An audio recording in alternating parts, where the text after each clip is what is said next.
Hong Kong में आई 7% की गिरावट से अमेरिकी बाजार सहमे। पूरे फाइनेंशियल सेक्टर पर खराब असर, डाउ जोन्स 200 अंक लुढ़का, एशिया की कमजोर शुरुआत। सीमा पर तनाव से बाजार को लगा शॉक, सेंसेक्स 400 अंक टूटा। निफ्टी एक्सपायरी के दिन 8,600 के नीचे हुआ बंद, रुपए में भी भारी कमजोरी और आज भी एसजीएक्स निफ्टी दिखा रहा है सुस्त और कमजोर खुलने के संकेत। जीएसटी काउंसिल की बैठक आज, रजिस्ट्रेशन, रिफंड और पेमेंट जैसे मुद्दों पर होगा फैसला। जीएसटी में मिलने वाली छूट पर भी होगी चर्चा। कल से शुरू होगी स्पेक्ट्रम नीलामी। 3,790 मेगाहर्ट्ज स्पेक्ट्रम से सरकार को मिल सकते हैं करीब 1.5 लाख करोड़ रुपए। कालाधन जमा करने का आज है आखिरी दिन। आईडीएस को सफल बनाने के लिए जोर शोर से जुटी सरकार।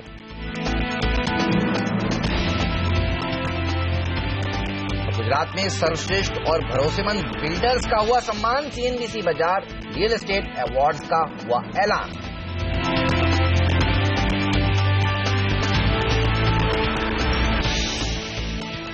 एक्सपायरी के झटकों के बाद बाजार के लिए अभी भी बुरी खबरों का दौर शायद खत्म नहीं हुआ है। ग्लोबल मार्केट से चिंताएं बढ़ रही है, लेकिन कम से कम ये कह सकते हैं कि बॉर्डर से अब कोई और बुरी खबर आती नहीं दिख रही। ऐसे में बड़ा सवाल ये कि क्या बाजार निचले स्तरों से सपोर्ट लेकर रिकवर करेंगे या कमजोरी बनी रहेगी, और कौन से लेवल्स आपके लिए अहम है, इस पर होगा हमारा खास फोकस। नमस्कार, मार्केट काउंटडाउन में आप सबका स्वागत है। मैं हूं अनिल सिंह जी। नमस्कार, और मैं हूं हेमंत घई, और हमारे साथ जुड़ेंगे हमारे दो खास मेहमान, powermywealth.com के फाउंडर और सीईओ संदीप वागले और अल्टामाउंट कैपिटल के मैनेजिंग डायरेक्टर प्रकाश दीवान भी हमारे साथ जुड़ चुके हैं। लेकिन आप देखिए, इस समय Japan, Hong Kong, straight time, KOSPI, ये सारे के सारे बाजार 1 से 1.5% कमजोरी के साथ इस समय ट्रेड करते हुए नजर आ रहे हैं। अक्टूबर सीरीज का पहला ट्रेडिंग सेशन है, हफ्ते का आखिरी कारोबारी दिन है। और संकेत खराब ग्लोबल मार्केट से डॉयचे बैंक को लेकर फिर से चिंताएं बनने लगी हैं, और यूएस में हेज फंड्स ने काफी बिकवाली करी डॉयचे बैंक में, और इसीलिए आप देखिए डाउ में जबरदस्त प्रेशर के साथ समाप्ति हुई है। ये बताइए, संकेत काफी कमजोर है, हफ्ते का लास्ट ट्रेडिंग सेशन आप कैसे अप्रोच करेंगे? अप्रोच करने का तो सिंपल तरीका है मन, और जो मैं सुबह भी बात कर रहा था कि साल में 365 दिन होते हैं, 5-7 दिन ट्रेडिंग नहीं करेंगे तो कोई फर्क नहीं पड़ता। अब बड़ा सवाल ये उन लोगों के लिए जिनकी कोई न कोई पोजीशन है, चाहे वो तेजी की हो, चाहे मंदी की हो, ट्रेडिंग की हो या इन्वेस्टमेंट की, उनके लिए मुश्किल भरा वक्त है। मुश्किल भरा वक्त न सिर्फ हमारे अपने संकेतों पर है, बल्कि दुनिया भर के संकेतों पर। क्योंकि आप देखिए, कल जब भारतीय बाजार बंद हो रहे थे, अपनी दिक्कतों से हम गिरे, लेकिन ग्लोबल मार्केट्स बेहद मजबूत है। यह अंदाजा किसी को नहीं था कि डाउ 200 अंक नीचे जाकर बंद होगा। तो जाहिर सी बात है, जो आगे हम डेटा में डिस्कस करेंगे कि ग्लोबल मार्केट्स की चिंताएं अभी भी बाजारों में डिस्काउंट होना बाकी है। हफ्ते का आखिरी सेशन है, और जिस तरह से संकेत है, वीकेंड पर ट्रेडर्स अपनी पोजीशन कम रखना चाहेंगे, दोनों ही तरह के ट्रेडर्स। क्योंकि अगर वीकेंड पर कोई नेगेटिव डेवलपमेंट ना हो तो आप सोमवार को बड़े गैप से बाजारों को खुलते हुए भी देख सकते हैं, और नेगेटिव डेवलपमेंट हो जाए तो फिर बाजार और नीचे का रास्ता तय कर सकते हैं। तो ऐसे में बेहतर यह है कि जहां मौका मिले अपनी पोजीशन को कम करें, हल्की करें। भारत और पाकिस्तान के बीच में जो खबरें चल रही है उस पर नजर रखें। दूसरा, अब सपोर्ट कहां है? 8,500 अगला अहम सपोर्ट है निफ्टी पर, और अगर आज किसी भी वजह से आप 8,500 के नीचे क्लोजिंग होते देखें, बाजार के इंट्राडे की बात नहीं करता, क्लोजिंग होते देखें, तो फिर ये मानकर चलिए कि अगले हफ्ते आपको कम से कम निफ्टी को 200 अंक और नीचे देखना है। फिर आप 8,300 भी तुरंत आते हुए देख सकते हैं। लेकिन 8,500, 8,550 पहली रेंज है जहां सपोर्ट लेगा, और अगर बहुत गैप से निफ्टी नीचे ना खुले तो शॉर्ट करें। अब तेजी तभी करें जब निफ्टी 8,700 के पार निकलकर टिकता हुआ नजर आए, बंद होता हुआ नजर आए। तो जब तक आप 8,700 के नीचे, ये सेल ऑन राइज, उछाल में बिकवाली वाला मार्केट है। अगर 50, 60, 70 पॉइंट गैप से खुल जाए नीचे, तो फिर आप अपने स्टॉप लॉस को थोड़ा सरका लें, 8,600 पर ही कर लें, वो ज्यादा ठीक होगा, ताकि आपकी रिस्क शॉर्ट साइड पर कम रहे। तो दो लेवल ध्यान में रखें, या तो 8,600 गैप से नीचे खुलने के बाद, या 8,700। ये मंदी वालों के लिए स्टॉप लॉस है, और तेजी करने वालों के लिए ट्रिगर भी इसके ऊपर ही बनेगा। जहां तक बैंक निफ्टी का सवाल है, उसने पहले और अच्छी कमजोरी के संकेत कल दे दिए, तो बैंक निफ्टी में 19,500 के पार निकलने के बाद ही तेजी के बारे में सोचें, तब तक सोचने की जरूरत नहीं। लेकिन जहां तक इंट्राडे ट्रेड का सवाल है, 19,350 के स्टॉप लॉस से शॉर्ट करें बैंक निफ्टी को। 18,900, 18,700 बैंक निफ्टी पे थोड़े नीचे के डराने वाले लेवल्स आते हुए दिख रहे हैं, तो पता नहीं। जो कमजोर हो सकते हैं उनमें बैंक्स हैं, एनबीएफसी है, हाई बीटा मिड कैप और साथ ही ऑटो शेयर, ये मैंने कमजोरी की तरफ चुने हैं। तो लंबी लिस्ट है कमजोरी वाले स्टॉक्स की। और एक बात जो आपने कही, अब सेल ऑन रैलीज का मार्केट होता हुआ दिख रहा है। पूछते हैं प्रकाश और संदीप जी की क्या राय है। Sir good morning. संदीप, आपको लगता है क्या अब मार्केट का टेक्सचर चेंज हो रहा है? Good morning Hemant, good morning Anil ji. Good morning sir. देखिए, ये जो हम डील करें ये एक एक्स्ट्रानियस सिचुएशन है, ऐसा नहीं कि ऐसे हर बार होता है। ये 99 के बाद फर्स्ट टाइम हुआ है। तो बिल्कुल एज अ ट्रेडर आपको कॉशियस रहना चाहिए, आपको शॉर्ट टर्म में मंदी ही करनी चाहिए। लेकिन अगर एज अ इन्वेस्टर ये बाइंग अपॉर्चुनिटीज है। ऐसे ही जब ये न्यूज डिस्काउंट हो जाएगी, कहीं ना कहीं बॉटम बनेगा। तो ऐसा नहीं कि वन वे हम 8000 जाएंगे, 7500 जाएंगे, ऐसा तो मुझे नहीं लगता है। टेक्निकली बात करो, 8500 एक स्ट्रांग सपोर्ट है जो मुझे टूटते हुए नहीं लगता है। इंट्राडे हो सकता है वॉलेटिलिटी में। एज एन इन्वेस्टर मैं बाइंग की सलाह दूंगा। एज अ ट्रेडर या तो दूर रहे या तो ऊपर में बेचे। 8680 का स्टॉप लॉस होगा, ऑन द डाउन साइड 8500 का टारगेट होगा। बैंक निफ्टी 19,400 18,800 ये रेंज होगी। ओके, चलिए तो थोड़ा और दबाव देखने को मिल सकता है। लेकिन एफआईआईज के फिगर्स अगर आप on the face of it देखें, जो कल मार्केट बंद होने के बाद आए, जिसमें आपको दिखेगा 3,413 करोड़ रुपए की इन्होंने खरीदारी करी है। तो इस खरीदारी में कोटक महिंद्रा का बैंक का जो ब्लॉक हुआ है वो है, और एफएनओ में जो आर्बिट्राज पोजीशंस थी उसको भी आपको कंसीडर करना चाहिए। अगर इन सबको निकाल दें तो बिकवाली का ही फिगर होगा? नहीं, बिकवाली का फिगर तो तब भी नहीं है हेमंत, क्योंकि अगर आप देखिए 3650 करोड़ की कोटक की डीलर सामने 3400 करोड़ की एफआईआई की खरीदारी है। तो अगर पूरी की पूरी भी एफआईआई ने खरीदी, ऐसा तो है नहीं कि पूरी एफआईआई ने खरीदी है, डीआईएस ने भी खरीदी, डीआईएस ने भी थोड़ी बहुत तो खरीदी, तो नेट नेट इतना बुरा फिगर नहीं है। दूसरा, 876 करोड़ के स्टॉक फ्यूचर्स एफआईआई ने खरीदे, वो इंटरेस्टिंग है। एफएनओ में स्टॉक फ्यूचर्स की 900 करोड़ की खरीदारी कम नहीं है। अब डोमेस्टिक फंड की 1600 करोड़ की खरीदारी है, ठीक है, प्रो आईसीआईसी की भी खरीदारी होगी उसमें, लेकिन वैसा तो नहीं कि प्रो आईसीआईसी में 1075 करोड़ की अगर डिलीवरी मार्क भी हुई तब भी 1675 करोड़ की खरीदारी का आंकड़ा काफी अच्छा है डीआईएस का। तो इस लिहाज से आंकड़े बुरे नहीं है। लेकिन मुझे दिक्कत इसी में है कि आंकड़े बुरे नहीं है। अगर एफआईआई ने नहीं बेचा, अगर डीआईएस ने नहीं बेचा, तो फिर बेचा किसने? इसका मतलब है कि बेचा ट्रेडर्स ने। एफआईआई ने क्यों नहीं बेचा या डीआईएस ने क्यों नहीं बेचा? या तो वो ये मान रहे हैं कि बॉर्डर की सिचुएशन से हमें फर्क नहीं पड़ता, और अभी वो सिचुएशन उस लेवल पर नहीं है, अलार्मिंग लेवल पर नहीं है कि आप सब बेचकर निकल जाए। ठीक है, चलिए अच्छी बात है, और सिचुएशन खराब भी नहीं हो रही। अब दिक्कत दूसरी है, और वो दूसरी दिक्कत है ग्लोबल मार्केट्स की। अगर ग्लोबल मार्केट्स खराब होंगे, और होते हुए जो कल दिखे, तो फिर एफआईआई बेचना शुरू करेंगे। और अब अगर वो 8600 8500 से बेचना शुरू करेंगे तो मेरे लिए दिक्कत की बात है। तो अब नजर एफआईआई के डेटा कल के छोड़ दीजिए, कुछ एक्सपायरी होने के बावजूद डेटा बुरे नहीं, लेकिन अगर ग्लोबल मार्केट सस्टेन नहीं कर पाते तो डेटा खराब होना अब शुरू होंगे।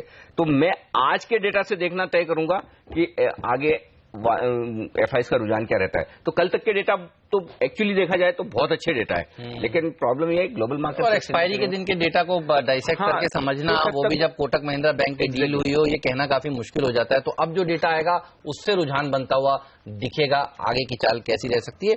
प्रकाश, ये बताइए, भारत को करीब 11 दिन लगे ये अटैक करने में जब उरी के अटैक हुए। अब लोग कह रहे हैं कि पाकिस्तान भी ऐसा तो नहीं है कि अगले दिन ही अटैक कर देगा, तो वो चांसेस अभी बने रहेंगे। आप कैसे देख रहे हैं इस पूरे के पूरे डेवलपमेंट को, और आप कैसे अप्रोच करेंगे फिर भारतीय बाजारों को? क्या डर रहेगा कभी भी कोई खराब खबर आ सकती है? Bank of America, Merrill Lynch और सिटी की रिपोर्ट्स पढ़ रहा था, वो कह रहे हैं कि साइडलाइंस पर बैठे जर्नल भी कह रहे हैं कि अगर थोड़ी देर इंतजार करें तो शायद ज्यादा सही होगा। आप कैसे अप्रोच करेंगे मार्केट को? देखिए, सिर्फ 3 दिन पहले देखें तो लोग हमेशा ये पूछते रहते थे, वेट करते रहते थे कि कब मौका मिलेगा लेने का, कि मार्केट इतना रनअप हो गया है और अब कब लिया जाए। और जब मौका आता है तो फिर हम 1-2 दिन और की वेट करते हैं। तो वो नॉर्मली ऐसा रहता नहीं है। और जो हिस्टोरिकली रहा है कि जब आपने पोखरान का जब वो इशू हुआ, या इवन कारगिल वॉर जब ब्रेकआउट हुआ, तो मार्केट्स में रिकवर होने में ज्यादा समय लगा नहीं था। ऑफकोर्स ये वाला मूव तो और भी इससे थोड़ा सॉफ्ट में मानूंगा, क्योंकि ये कैलकुलेटेड मूव रहा है, और ये पाकिस्तान के साथ वॉर नहीं, ये टेररिस्ट कैंप्स के सामने अटैक किया है। सही बात है। तो अगर आप उनकी आर्मी के ऊपर अटैक नहीं, बिल्कुल, ये कोई वैसा इस वजह से पाकिस्तान का भी रुख आप देखें तो बहुत अकोमोडेटिव रहा है। मान ही नहीं रहे हैं कि हुआ है। हाँ, मतलब उनके वो ये कह रहे हैं कि हमारे यहाँ कुछ नहीं हुआ है, विच इज करेक्ट। आज इशू इतना ही है कि आपने एलओसी क्रॉस की, बस LOC अब वो एक सब्जेक्टिव इश्यू है अनिल जी, पर उसके लिए द डिबेट इज कि भाई इसकी वजह से ग्लोबली फंड्स कैसे देखते हैं इसको। हाँ, नो डाउट फंड्स भी वेट करेंगे, वॉच करेंगे, पर जो लेने वाले जो लोग कन्विंस हैं कि ये 2-3 हफ्ते महीना एक आध खराब जा सकता है, वो ये नहीं देखेंगे कि मार्केट की लेवल्स क्या है। अगर स्टॉक स्पेसिफिक चुनना है कुछ, तो वो तो देखेंगे बिजनेसेस जो चल रहे हैं, और कुछ बिजनेसेस हैं, और हमेशा एनीथिंग रिलेटेड टू वॉर जो है वो थोड़ा एक्सपेंशनरी होता है, इन द सेंस स्पेंडिंग बढ़ती है उससे गवर्नमेंट की। तो ये तो है नहीं कि इससे एकदम से इमीडिएटली हर चीज क्रैश हो जाएगी, या फार्मा कंपनी बंद हो जाएंगी, या खेती करना लोग बंद कर देंगे, ठीक बात है, या खाना पीना कम हो जाएगा। इस टाइप की चीज मेरे हिसाब से होनी नहीं चाहिए। ऑफकोर्स अब मार्केट क्या करवाता है ये अलग चीज है, पर जैसे अनिल ने कहा कि जो वीकनेस थी सिस्टम में, ये इसलिए थी, एक मौका लोग ढूंढ रहे थे हाई वैल्यूएशन पे मार्केट की होने की वजह से। और आपने देखा मिड कैप में कल 5% mid cap NSE mid cap और स्मॉल कैप इंडेक्सेस देखें 4.5-5% गिरे हैं, जबकि हमारे फ्रंटलाइन इंडेक्सेस जो है वो सिर्फ 1.5% तक की गिरावट है। तो जो वीकनेस थी उसका आपको जायजा हो गया कि भाई पूरी तरह से कैसे हो सकता है। I think stock specific market बहुत स्टॉक स्पेसिफिक हो जाएगा। अब जहां जहां प्रॉफिट्स है वहां पे अच्छे खासे ट्रेडर्स के एग्जिट्स दिखेंगी, और FI का पैसा आना शुरू होगा इसके कुछ समय बाद, और वो दूसरे FIs होंगे, ETF टाइप नहीं होंगे, वो अलग। तो ये ग्लोबल जो शेकआउट हो रहा है ये अच्छा ही है, हो गया, ये काफी समय से एक्सपेक्टेड था। अब वो तो आप कह रहे हैं पैनिक हो तो अच्छे कंपनियां चुने, खरीदें, बिल्कुल मिड कैप से थोड़ी देर दूर रहें, या वहां पे भी गिरावट, मिड कैप से गिरावट ज्यादा आएगी तो आप वहां पे थोड़ी गिरावट देखने के बाद लें। पर लार्ज कैप में it's very difficult to time कि ये बॉटम आ गया और ये इंटरिम बॉटम है, इतना मुश्किल काम होता है कि नहीं हो पाता है। लेकिन अच्छे बिजनेसेस चुने आप, तो नए बिजनेस मतलब नए ऐड करने के वक्त बिजनेस पे ध्यान दें, नॉट ऑन स्टॉक लेवल्स। मतलब इन्वेस्टमेंट के लिए बहुत बढ़िया मौका आने वाला है, और ट्रेडर्स को थोड़ा सा कॉशियस रहना चाहिए। ये दो अलग अलग इन्वेस्टर्स के लिए अलग अलग राय निकल कर आ रही है। लेकिन अक्टूबर सीरीज का पहला ट्रेडिंग सेशन इतनी बड़ी गिरावट के बाद पुट कॉल रेशियो जिसको आप क्लोजली ट्रैक करते हैं वो कंफर्टेबल जोन में है, बाउंस करने की उम्मीद है। और दूसरा रेंज क्या आप निकल कर आ रही है सीरीज के लिए? दो चीजें, पहला तो पुट कॉल रेशियो पर ही 0.88 पर हमने सीरीज की शुरुआत की है, और दूसरा ये कि पिछली सीरीज के रोल ओवर्स जो 75% है उसके सामने निफ्टी में रोल ओवर्स हुए हैं 66% के और बैंक निफ्टी में 65% के। तो सितंबर के मुकाबले में इस सीरीज को हम बहुत हल्के नोट पर शुरू कर रहे हैं, ये अच्छी बात, ये एक बहुत अच्छा संकेत है, पहली बात। दूसरी बात, पुट कॉल रेशियो 0.88 पर अब आज आपको दिन भर इस पर नजर रखनी है। क्यों रखनी है? 0.8 के नीचे जाने के बाद, मैं ये नहीं कह रहा कि 0.8 पर पुट कॉल रेशियो पहुंचेगा तो मार्केट बॉटम हो जाएगा, ये नहीं कह रहा। बॉटम तो तब होगा जब 0.7 0.75 की रेंज में आए, लेकिन 0.8 के नीचे जैसे पुट कॉल रेशियो जाता है और निफ्टी अगर आपको 8,500 के लेवल के आसपास मिलता है, अगर वहां नहीं होगा तो पुट कॉल रेशियो उसके नीचे जाएगा भी नहीं, ये भी मान लीजिए, तब आपको ये सोचना है अगर आप मंदी में है तो मुझे मंदी कहां काटनी, वो कैलकुलेशन शुरू कर दीजिए। और अगर आपको तेजी करनी है तो तेजी करने के मौके वहां ढूंढना शुरू कर देना चाहिए। स्टॉप लॉस आपको जो भी रखना जरूरी है, बिना स्टॉप लॉस तो इस मार्केट में ट्रेड करना नहीं। एक और बात, हेमंत कल देखिए 8,000, 8,200, 8,300, 8,400 हर एक लेवल पर पुट में 8-8, 10-10 लाख शेयरों की खरीदारी हुई। अब हम कल भी बात कर रहे थे कि ये बाजार ऐसा है जहां ऑप्शंस के जरिए आपको, आखिरी सौदा में हम बात करते थे कि ऑप्शंस के जरिए अपने आप को हेज करना चाहिए। अब दिक्कत क्या है, ऐसे मार्केट में पुट ऑप्शंस की प्रीमियम बहुत बढ़ जाती है, और इसीलिए कहते हैं ना कि जब आपको इंश्योरेंस लेना हो, जब आप हेल्दी हो, वेल्दी हो, तब इंश्योरेंस लीजिए। जब आप बीमार हो जाए या जब एक्सीडेंट हो जाए उस समय इंश्योरेंस खरीदने जाएंगे तो बड़ा महंगा पड़ेगा। तो ये पुट ऑप्शन खरीदना आपका इंश्योरेंस है, अब आपको महंगा पड़ेगा, प्रीमियम ज्यादा है, वोलेटिलिटी की भी और रिस्क की भी। लेकिन अगर आपने पहले नहीं लिया, नहीं होने से बढ़िया है आप इंश्योरेंस रखें, जिस भी प्राइस पर मिले, महंगा भी है तो ले लें, महंगा भी है तो ले लें। तो अपनी पोजीशन को हेज करना बेहद जरूरी है। अगर आपको अपनी तेजी की पोजीशन नहीं छोड़नी है तो उसके सामने पुट ऑप्शन जरूर खरीद कर रखना है, भले ही महंगे मिल रहे हो, ताकि आप इवेंचुअलिटी अगर कोई ऐसा हो जाए तो आप उससे बच पाए। वायदा कारोबार के आंकड़े साफ तौर पर ये बता रहे हैं, अगर आप गैप से खुल गए तो फिर आपके लिए 8,600 अहम लेवल होगा। क्यों मैं ये कह रहा था कि 8,600 को आप गैप से नीचे खुलने के बाद स्टॉप लॉस ले लीजिए, वो इसलिए कि हाईएस्ट ओपन इंटरेस्ट की शुरुआत हम जो इस सीरीज की कर रहे हैं वो 8,600 के पुट पर कर रहे हैं। तो ऐसे में 8,600 पार होने के बाद ही मंदी करने वाले ट्रेडर सोचेंगे कि अब हमें मंदी कवर करनी चाहिए, तो गैप से खुल जाए तो 8,600 स्टॉप लॉस है, गैप से न खुले ऊपर खुले तो 8,700 स्टॉप लॉस है, और 8,500 के नीचे की रिस्क नहीं खुलती है। तो ये इस वक्त का आपके लिए साफ तौर पर वायदा कारोबार के डेटा के बेसिस पर। चलिए, ये तो बात हुई वायदा कारोबार के डेटा की, लेकिन स्टॉक्स अल्टीमेटली जहां पर बड़े मुंह दिखेंगे तेजी या मंदी की तरफ, वो कौन से हैं, कौन सी है बेहतरीन पिक्स, लेंगे वागले साहब से इस छोटे से ब्रेक के बाद।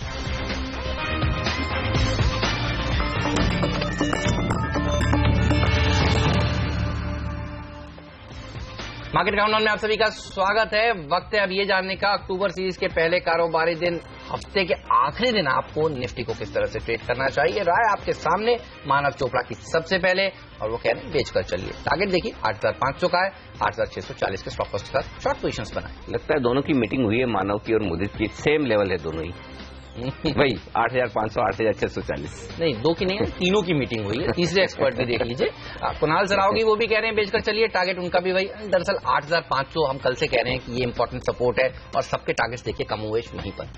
लगता है लोग इन्फ्लुएंस है उससे। लेकिन चलिए for a change Ashutosh Sarna खरीदारी करना चाहते हैं, कह रहे हैं 8,550 के स्टॉप लॉस से वो करेंगे तेजी, 8,640 उनका ऊपर का लक्ष्य। तो आशुतोष अकेले नहीं है, विकास उनका साथ देने के लिए खड़े हैं। आप देखिए वो कह रहे हैं कि 8,670 के टारगेट्स उनको भी लगता है कि निफ्टी में आज देखने को मिल सकते हैं।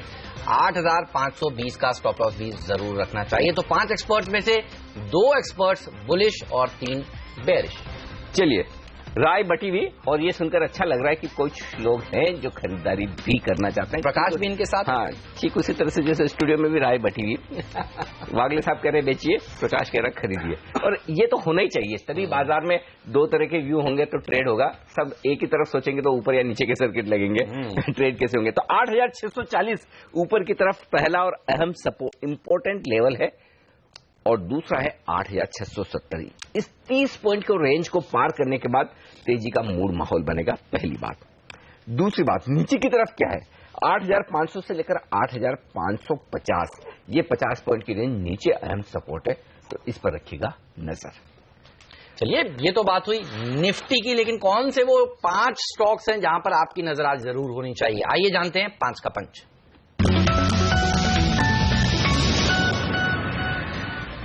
Aban offshore, Aban green power और राधापुर विंटेक में अपनी 59% हिस्सेदारी Aban offshore बेचेंगी।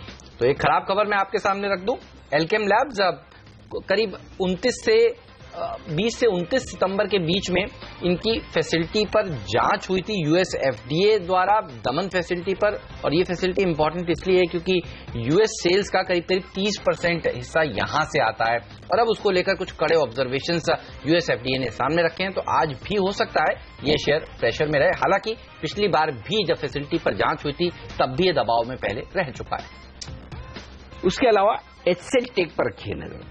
Automation development solution के लिए इन्होंने आईबीएम के साथ 15 साल का करार किया है।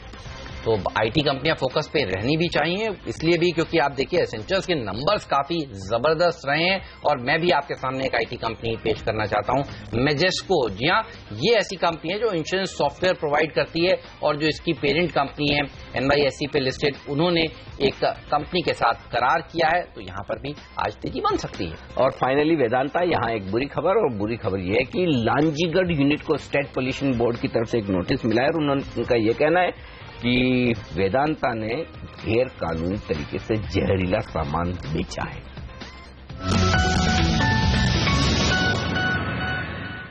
स्वागत है आप सभी का CNBC आवाज पर। हमारे साथ हमारे 2 खास मेहमान आज के दिन बने हुए हैं, संदीप वागले साहब और प्रकाश दीवान जी। आइए जानते हैं आज के लिए कौन से वो मौके हैं जहां आपको ट्रेड करना चाहिए। अगले साहब बताइए, आज के टॉपिक्स क्या होंगे आपके?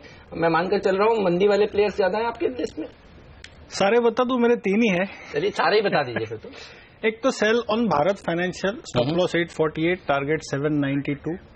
दूसरा अशोक लेलैंड, जो मैंने कल एसटीबीटी में कवर किया था, उसमें वीकली में ब्रेकडाउन आया है, स्टॉप लॉस होगा 79, टारगेट 69।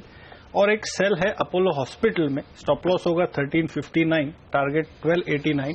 और मैं एक चीज और बताना चाहता हूं कि ये मार्केट ऐसा है जिसमें काफी वोलेटिलिटी, काफी चॉपीनेस हो सकती है based on the news that follows. तो आपको बेचने के ऊपर में मौके मिलेंगे, ब्रेकडाउन पे बेचना नहीं चाहिए। और अगर आप 3-4-5 दिन की बात करें तो कहीं ना कहीं मुझे मार्केट बॉटम होते हुए दिखता है, भले वो 8,500 हो, 100 पॉइंट इधर उधर हो सकता है। तो वहां पर as an investor Anil ji ने कहा ना ऐसा वाकई सब सुनिए ऐसा है, आप बॉटम कराने की जल्दी मत कीजिए। आपके चार्ट पे जब आए थे ऐसा प्रकाश साथ में बैठे, इसलिए आप इन्फ्लुएंस मत होइए। प्रकाश के बोलने के पहले मैंने बोला कि बॉटम मुझे दिखता है और मुझे नहीं लगता 8,500 के नीचे क्लोजिंग अगर होता है तो फिर हम बात करेंगे और फिर अलग बात करेंगे। फिर तो हम सेम पेज पे हैं, ठीक है। 8,500 के नीचे बनना होता है, लेकिन आज के लिए अगर आप तेजी करेंगे तो एज ए ट्रेडर आप फंसेंगे। मैं इतना ही बात कन्वे करना चाहता हूँ। तो आप शॉर्ट टर्म ट्रेडर है, कुछ घंटों या कुछ दिनों के लिए तो मार्केट से दूर रहे। कभी कभी कुछ न करना, वेट एंड वॉच ज्यादा सही होता है। मतलब एक्शन न करने की कॉस्ट एक वो ज्यादा बढ़िया है, बजाय एक्शन करके आप कॉस्ट में, ठीक है। कभी नहीं कमाएंगे तो क्या फर्क पड़ेगा, और कमाने के लिए आप बचे रहेंगे तो ज्यादा बढ़िया है, क्योंकि जो भी होगा बड़ा होगा, जिस तरफ होगा बड़ा होगा। चलिए लेंगे एक छोटा सा ब्रेक, और ब्रेक के बाद हमारे पास स्टॉक्स की बड़ी लंबी लिस्ट जहां पर आज एक्शन दिखने वाला है, प्लस नई सीरीज की शुरुआत है आज। 3 स्टॉक वायदा कारोबार में नए शुरू भी हो रहे हैं। अब इन तमाम मुद्दों पर और कौन से स्टॉक्स आज आपको ट्रेडिंग का मौका देंगे, इन पर करेंगे बातचीत हमारे एक्सपर्ट से इस ब्रेक के बाद।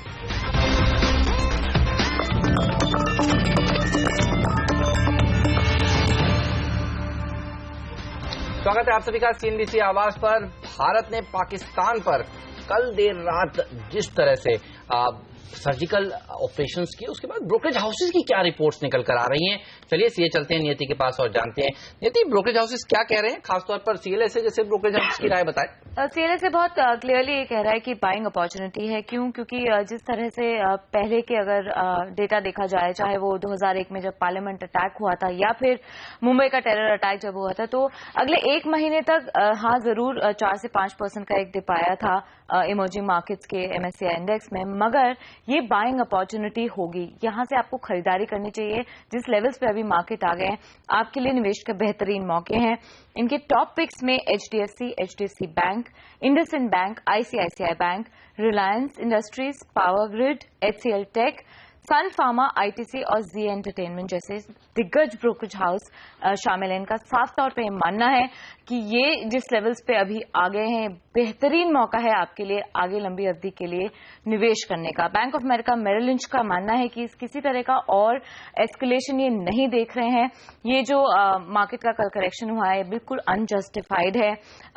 टॉप पिक्स इनके consumer finance, auto, select IT और फार्मा के कुछ शेयर्स हैं। हालांकि इनका जो टारगेट प्राइस है सेंसेक्स का साल अंत तक का, वो 26,000 का ही है, जो कि 6% का डाउनसाइड दिखा रहा है। उस पर ये फिलहाल मेंटेन कर रहे हैं, मगर ये टेंशन्स आगे बढ़ने की इनको उम्मीद नहीं है। सिटी जिस तरह से पहले भी मार्केट्स ने जियोपॉलिटिकल क्राइसिस के ऊपर रिएक्ट करा है, बिल्कुल उसी तरह से कल भी मार्केट्स ने रिएक्ट करा है। पैनिक की जरूरत नहीं है। आगे चल के आपके लिए करेक्शन जो हुआ है वो खरीदारी का ही मौका होगा। कुछ एक डिफेंसिव प्लेज में, जैसे कि अब IT सेक्टर में आप निवेश करके चलिए, ऐसा मानना है सिटी का। लेकिन अगर बहुत ज्यादा टेंशन्स इंक्रीज हो जाती हैं तो मिड कैप्स पे एक हिट आ सकता है। सेंसेक्स का मार्च 2017 का इनका लक्ष्य 30,000 पे ये कायम रख रहे हैं।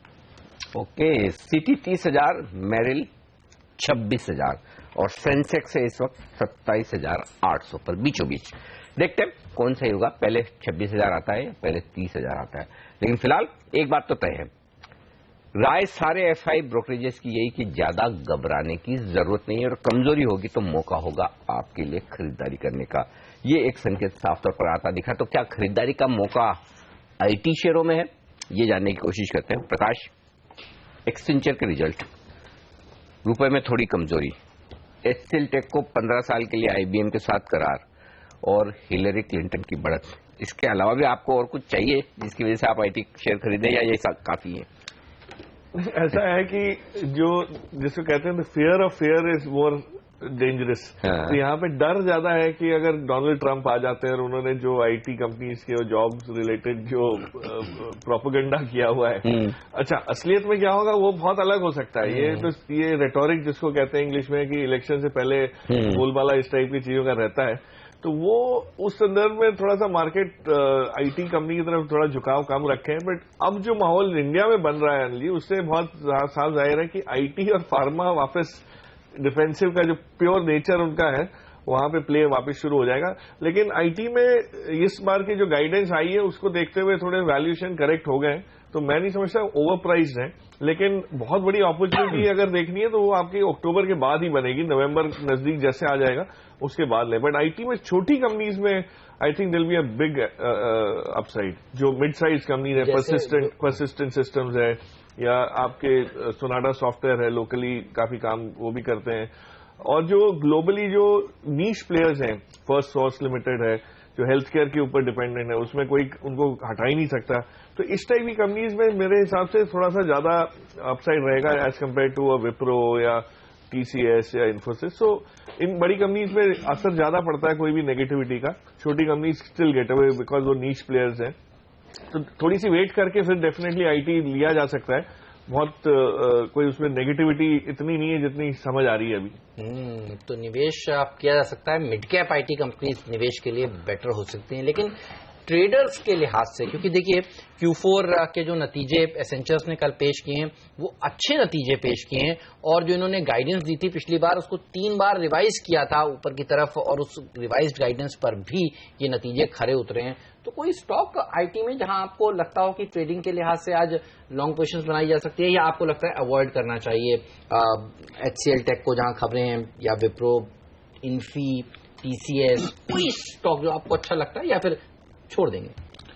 हेमंत, मुझे कोई भी स्टॉक में ऐसे पैटर्न उभरते हुए नहीं लग रहा है कि यहां से अच्छी खासी मूव आएगी। अच्छी खासी मतलब 15-20% एज ए ट्रेडर, ये अच्छी मूव मैं समझता हूं। ज्यादा गिरेगा भी नहीं, ज्यादा ऊपर भी नहीं जाएगा। ये एक डिफेंसिव सेक्टर हो चुका है मेरे हिसाब से, तो मैं इसको अवॉइड ही करने की सलाह दूंगा। फिलहाल अवॉइड करें, कुछ ना करें, ये ज्यादा सही है। टेक्निकली सही भी होगा क्योंकि टेक्निकली तो चार्ट पर संकेत अभी फिलहाल खरीदारी के हैं नहीं। माफ कीजिएगा, Tata Motors generally global markets के मूड के साथ ये स्टॉक का ऊपर नीचे होता है। अब ग्लोबल मार्केट्स का मूड तो आज खराब है, भले हम हमारी समस्याओं को दूर रख लें, अलग रख लें, तो ऐसे में टाटा मोटर्स शॉर्ट कैंडिडेट बन गया है क्या वागले साहब? नहीं अनिल जी, मैं इनफैक्ट नीचे में एज ए इन्वेस्टमेंट के तौर पे मैं लेने की सलाह दूंगा। जो लेवल्स होंगे लगभग 500-490 ये रेंज है, क्योंकि 480 में टाटा मोटर्स में बहुत ज्यादा स्ट्रांग सपोर्ट है जो ब्रीच होना नहीं चाहिए। तो अगर ये अपॉर्चुनिटी आती, क्योंकि जो फॉल्स आते हैं वो इंट्राडे में इतने फास्ट आता है उसको आप पकड़ नहीं सकते, तो अगर आप 500-480 ये रेंज में लेते हैं विद 460 स्टॉप लॉस, हमको वापस 580-600 के लेवल्स देखने को मिलेंगे, भले कुछ हफ्तों के बाद। ओके, चलिए, तो ये रहा है टाटा मोटर्स पर। अब हमारे साथ 2 और मेहमान जुड़ चुके हैं, मयूरेश जोशी जी एंजल ब्रोकिंग के, और राकेश बंसल भी हमारे साथ जुड़ चुके हैं। आप दोनों का भी स्वागत है। मयूरेश, आप कैसे अप्रोच कर रहे हैं इस मार्केट को?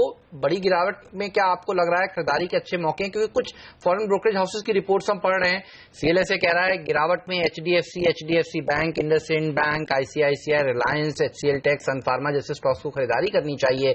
क्या आपको भी लगता है क्वालिटी दिग्गजों में बाइंग के अच्छे मौके मिल रहेंगे? Morning Hemant ji, I think अगर मार्केट्स यहाँ से अगर करेक्ट होता है तो मेरे ख्याल से आई थिंक बिल्कुल अपॉर्चुनिटीज बनती है लार्ज कैप क्वालिटेटिव नेम्स में, और मिड कैप्स में भी। आई थिंक मिड कैप्स में भी काफी क्वालिटी है, लेकिन वहां पे आई थिंक थोड़ा स्टॉक स्पेसिफिक ज्यादा रहना पड़ता है। But on the largest scheme of things अगर मार्केट यहाँ से और करेक्ट होता है तो मेरे ख्याल से I think larger private sector banks, चुनिंदा सीमेंट कंपनियां, चुनिंदा फार्मा कंपनियां, आई थिंक जो राह देख रहे थे investors probably for a correction to come through, I think ये बेहतरीन मौका हो सकता है for them to probably enter. So I think wait for declines on the market to happen, और एक स्टैगर्ड वे में अगर आप क्वालिटेटिव नेम्स खरीदते हैं large cap bank, large cap cement, large cap pharma से, तो I think there is good amount of money to be made over the next 1 to 2 years। तो चलिए, गिरावट में अच्छे लार्ज कैप शेयरों में खरीदारी करो, ये बात सही है। देखिए, इस समय आपको करेक्शन में दिग्गज शेयरों पर फोकस करना चाहिए। क्यों? पहला तो ये कि किसी को ये तो पता नहीं करेक्शन कब खत्म होगा, वो तो बाद में पीछे देखेंगे तो पता चलेगा कि अरे वो बॉटम बना था। तो जब आपको सामने गिरते हुए बाजार में खरीदारी करनी, तो पहली बात तो सेफ लार्ज कैप है। दूसरी बात है कि गिरावट जो होगी मिड कैप में ज्यादा होगी। एक तो मिड कैप में वैसे भी ज्यादा होती है, दूसरा ये मिड कैप वैसे भी ज्यादा बढ़े हुए हैं, तो इसलिए बड़े शेयरों पर फोकस करें, निफ्टी के शेयरों पर फोकस करें, वहां करें खरीदारी। अब कौन से स्टॉक्स होंगे जहां आपको खरीदारी करनी चाहिए या बिकवाली भी, बताने के लिए दो और एक्सपर्ट जुड़ने वाले हैं। राकेश बंसल जुड़ेंगे हमारे साथ और उनसे पूछेंगे उनकी पिक्स। गौरव बिस्सा जुड़ेंगे हमारे साथ, उनसे भी लेंगे वायदा कारोबार की रणनीति इस ब्रेक के बाद।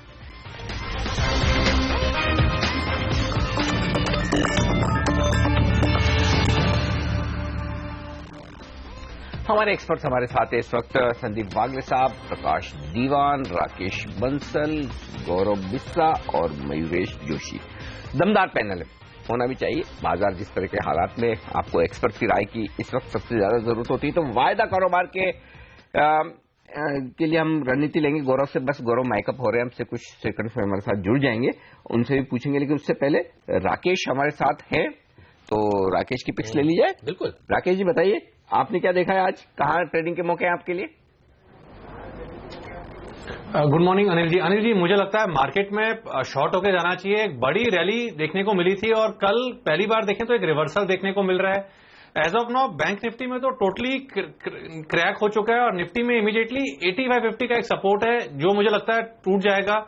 इस समय अगर किसी सेक्टर वाइज शॉर्ट होना चाहिए तो आईटी स्पेस के अंदर ओवरवेट होकर शॉर्ट होना चाहिए और यहां पर मुझे लगता है इन्फोसिस को बेच के चलना चाहिए 1069 के स्टॉप लॉस के साथ 970 के टारगेट के लिए।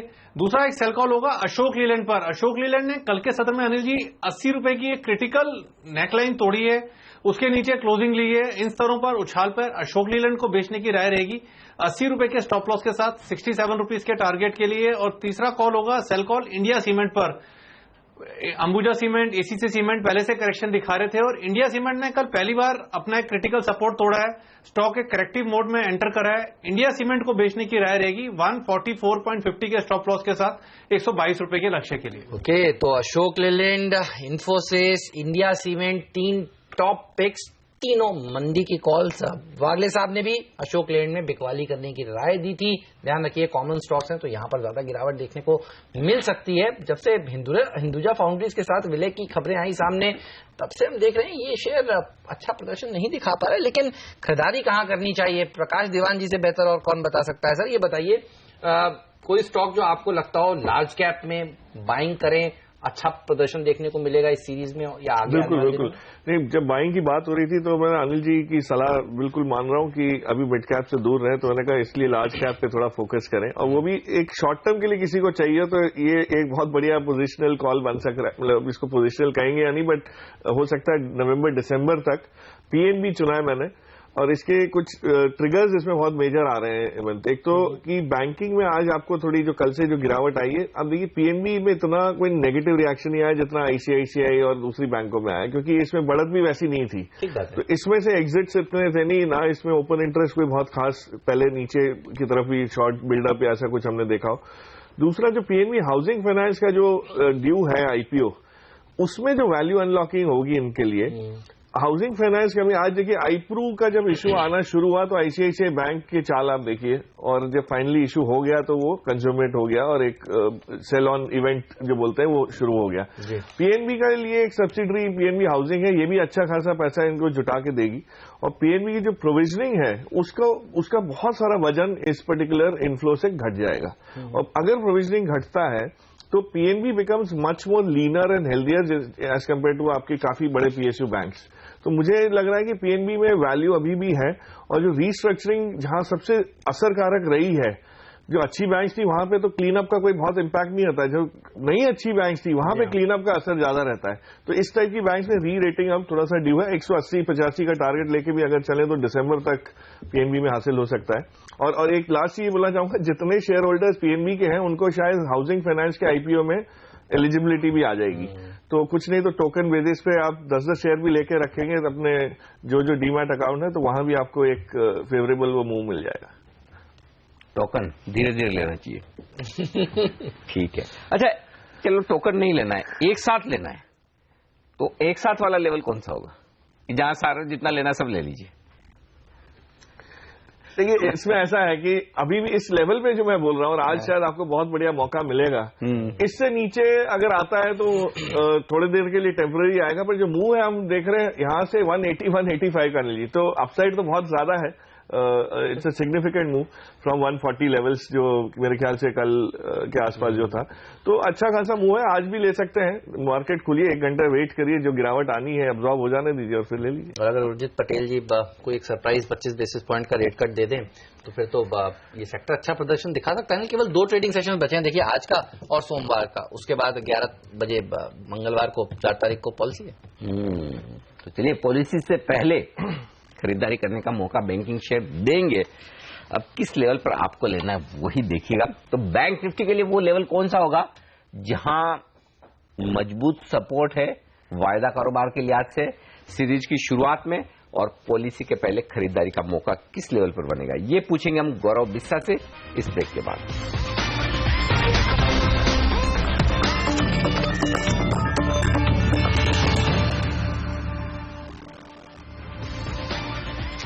हमारे एक्सपर्ट्स हमारे साथ है मयूरेश जोशी, गौरव बिस्सा, राकेश बंसल, संदीप वागले और प्रकाश दीवान।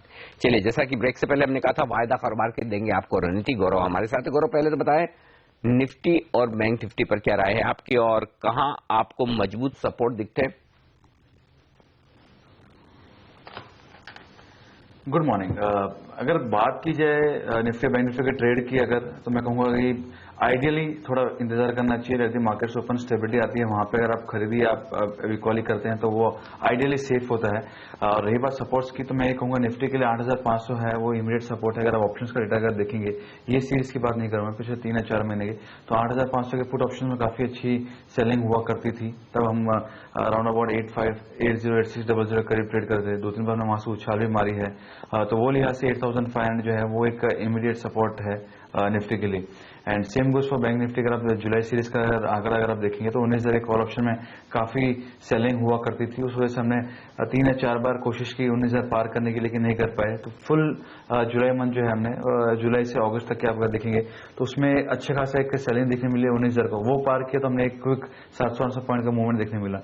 तो वो जो रेजिस्टेंस था वो सपोर्ट बन चुका है। तो बैंक निफ्टी का जो इमीडिएट सपोर्ट है 19,000 के आसपास है। तो अगर 19,000 के आसपास आता है तो मेरे हिसाब से एक ट्रेडिंग बाय बनता है। 100, 125 या 150 रुपए के स्टॉप लॉस आप बाय कर सकते हैं, या आप एटलीस्ट सेफ साइड के लिए ऑप्शंस के लिए बाय कर सकते हैं निफ्टी और बैंक निफ्टी दोनों के कॉल ऑप्शंस। निफ्टी नियर 8,500, 8,540 और बैंक निफ्टी अराउंड 19,000 लेवल्स के आसपास। ओके, तो यहां से करीब 300 पॉइंट की और गिरावट देखने को मिलती है बैंक निफ्टी में, तो वो अच्छा मौका होगा खरीदारी करने का। लेकिन अगर आप देख रहे हैं एसडीएक्स निफ्टी को और घबरा रहे हैं, तो घबराने की जरूरत इसलिए नहीं है क्योंकि आप देखिए कल 8,590 के आसपास निफ्टी ने समाप्ति दी थी और 8,594 का आपको भाव दिखेगा। ये जो भाव आप देख रहे हैं 50 पॉइंट नीचे, इससे घबराने की कोई भी जरूरत आपको नहीं है। आपसे ये मैं जानना चाहता हूं कि अक्टूबर सीरीज हिस्टोरिकली कैसी रही है, क्योंकि मैं समझ रहा हूं अक्टूबर सीरीज अच्छी रही है मार्केट्स के लिए, और ये जो सीरीज है आप देखिए, आप खुद ही कह रहे थे कि 0.88 पर जो open interest put call ratio आ गया है, ये काफी अट्रैक्टिव है, अच्छा है बाउंस। एक्चुअली हम याद हो तो हम सितंबर सीरीज की शुरुआत में एक बात कर रहे थे कि सितंबर सीरीज बहुत भारी भरकम ओपन इंटरेस्ट पे शुरू हुई है, और इसका मतलब ये कि दोनों तरह के ट्रेडर्स को कॉन्फिडेंस है, तभी अगले महीने के लिए पोजीशन इतनी आगे लेकर जा रहे हैं, और दोनों तरह के ट्रेडर्स को मौका मिला है। अब ये अलग बात है कि मंदी करने वालों को आखिरी दिन तक इंतजार करना पड़ा। तो अब जहां अक्टूबर की बात है, अक्टूबर बहुत लाइट नोट पर है, कंपैरेटिवली लाइट नोट पर होने में एडवांटेज बुल्स को है ना, क्योंकि क्या होता है, गिरावट के लिए डर चाहिए, तेजी करने के लिए पैसा चाहिए। तो सेंटिमेंट खराब होने से गिरावट हो जाती है, उसके लिए पैसे की जरूरत ज्यादा नहीं होती, क्योंकि खुद तेजी करने वाले भी अपनी पोजीशन छोड़ते हैं, जो कल हमने देखा।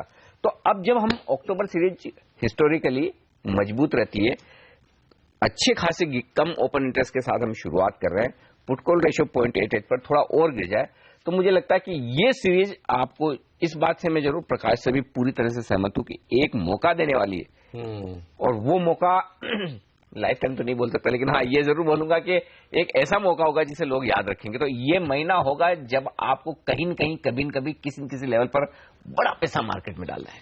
चलिए, तो ये तो बात हुई अक्टूबर सीरीज की। लेंगे एक छोटा सा ब्रेक और ब्रेक के बाद हम चर्चा करेंगे और प्रकाश से जानेंगे। तो आप देखिए जिस तरह के स्टेटमेंट्स आ रहे हैं, यशवंत सिन्हा कह रहे हैं वो सरप्राइज हैं कि कल मार्केट में एक नेगेटिव रिएक्शन दिखाया है, कारण के समय तो पॉजिटिव रिएक्शन देखने को मिला था। करेंसी मार्केट की ओपनिंग आज फिर इंपॉर्टेंट होगी कि कल की गिरावट के बाद, नीजक रिएक्शन के बाद आज करेंसी मार्केट क्या सुधरता है।